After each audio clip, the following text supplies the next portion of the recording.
di tanah kita jual kan gitu. Lahir kan habis itu. Kunjungan jajaran pengurus baru Bank Mandiri Taspen Pos diterima langsung oleh pimpinan kelompok media Bali Pos Satria Narada. Dalam kesempatan ini, Direktur Utama Mandiri Taspen Pos, Nixon Napitupulu, menyampaikan perubahan nama Bank Sinar Harapan Bali menjadi Bank Mandiri Taspen Pos telah dilegalisasi oleh Otoritas Jasa Keuangan pada 30 Juli 2015.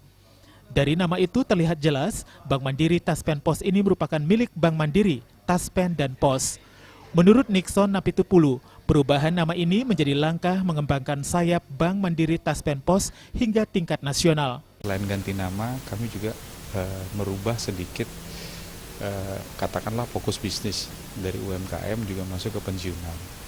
Nah, pembiayaan pensiunan dan pelayanan pensiunan itu memang bisnis baru buat kami dan unik karena memang ini melayani orang tua.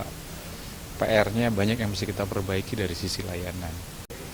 Nah, kita lihat bahwa pensiunan-pensiunan itu dikasih pembiayaan oleh lembaga pembiayaan lain bisa bunganya tinggi sekali. Nah, ini kita mau coba kasih bunga yang lebih rendah, lebih murah.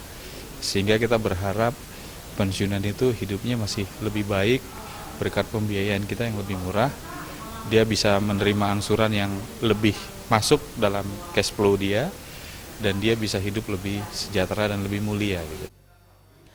Ditambahkan oleh Nixon Napitupulu, dengan perubahan nama ini diharapkan Bank Mandiri Taspen Pos dapat menjadi bank terbesar di Bali untuk pembiayaan UMKM. Perubahan nama saat ini telah dilakukan di kantor pusat yang disusul oleh seluruh kantor cabang di Bali secara bertahap. Kehadiran Bank Mandiri Taspen Pos diharapkan akan menjadi kebanggaan dan andalan masyarakat Bali ke depan. Jenny dan Joka, Bali TV.